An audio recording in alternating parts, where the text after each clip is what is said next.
Hello दोस्तों, मैं हूं आपका दोस्त मिस्ट्रियस डिटेक्टिव और स्वागत करता हूं आपका क्राइम से क्राइम तक के इस खास एपिसोड में। दोस्तों, हमारी आज की कहानी रिश्तों को कलंकित करने वाली है। ये घटना उत्तर प्रदेश के नोएडा से है, जिसने न केवल एक गांव को बल्कि पूरे इलाके को हिलाकर रख दिया।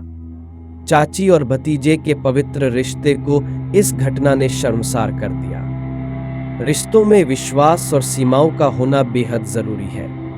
अगर ऐसा ना हो तो नतीजे हमेशा दर्दनाक होते हैं। तो दोस्तों, आपका ज्यादा समय ना लेते हुए आइए चलते हैं आज की खौफनाक कहानी की ओर। यह कहानी नोएडा के जारचा थाना क्षेत्र के अंतर्गत आने वाले एक छोटे से गांव कलौंदा की है। यहाँ रहने वाली 33 साल की नरगिस अपने सास, ससुर और 5 बच्चों के साथ रहती थी।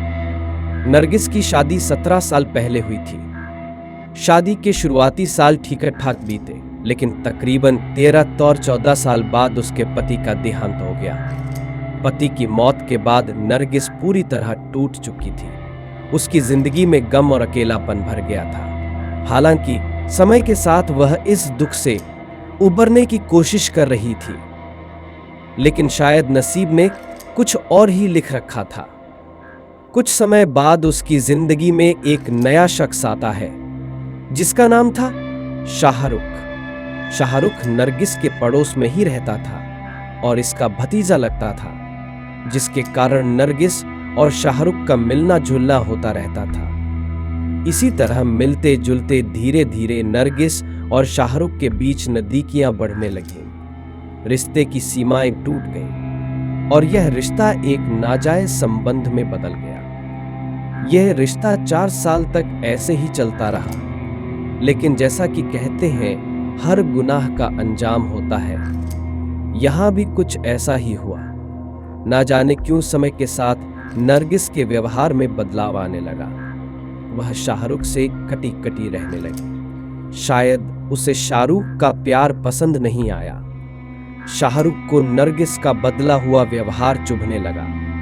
उसे शक हुआ कि नरगिस का संबंध किसी और से है। इस बात की सच्चाई जानने के लिए उसने नरगिस के घर जा पहुंचा और उससे सवाल करने लगा, लेकिन जवाब में उसे गुस्सा और ताने मिले। यह सब शाहरुख को और भड़काता चला गया। उसका गुस्सा इस कदर बढ़ गया था कि उसने नरगिस को रास्ते से हटाने की योजना बना ली। और दोस्तों, 28 नवंबर की वो मनहूस तारीख आई जिसने इस रिश्ते को खून से रंग दिया। 18 नवंबर की रात शाहरुख गुस्से में नरगिस के घर पहुंचा। वह सीधे उसके कमरे में गया। नरगिस अकेली थी। इससे पहले कि वो कुछ समझ पाती, शाहरुख ने उस पर ताबड़तोड़ हमला करना शुरू कर दिया। नरगिस ने शाहरुख के हमले बचने की कोशिश की, लेकिन शाहरुख के वार बहुत घातक थे। उसकी गर्दन पर वार किए गए और कुछ ही मिनटों में नरगिस ने दम तोड़ दिया। उसके चिल्लाने की आवाज सुनकर सास, ससुर और बच्चे डर के मारे दूसरे कमरे में छिप गए। शाहरुख ने उन्हें अनसुना किया और हत्या के बाद वहां से फरार हो गया। नरगिस के परिवार ने तुरंत पुलिस को सूचना दी। सूचना मिलते ही पुलिस मौके पर पहुंची और नरगिस के शव को कब्जे में लेकर पोस्टमार्टम के लिए भिजवाया। घर वालों और पड़ोसियों से पूछताछ की, जिसके बाद उन्हें पता चला कि हत्या शाहरुख ने की थी। पुलिस ने तेजी दिखाई और तेजी से कार्रवाई करते हुए शाहरुख को गिरफ्तार कर लिया। गिरफ्तारी के बाद पुलिस ने शाहरुख से सख्ती से पूछताछ की और उसके सामने एक के बाद एक सवाल फेंकने शुरू किए।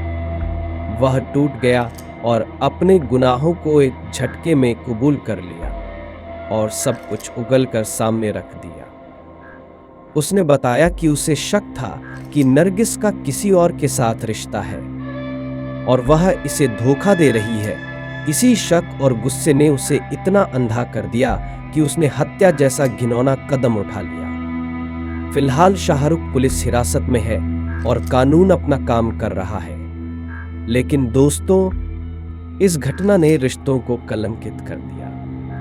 यह एक चेतावनी है कि शक, गुस्सा और अंधे रिश्ते हमें कहां ले जा सकते हैं। तो दोस्तों, ये थी आज की हमारी कहानी। उम्मीद करता हूं आपको यह वीडियो पसंद आई होगी। अगर हाँ तो इसे लाइक करें, शेयर करें और हमारे चैनल क्राइम से क्राइम तक को सब्सक्राइब करना न भूलें। मैं फिर मिलूंगा एक नई कहानी, एक नए केस और एक नए सच के साथ। तब तक के लिए अपना और अपनों का ख्याल रखें। धन्यवाद।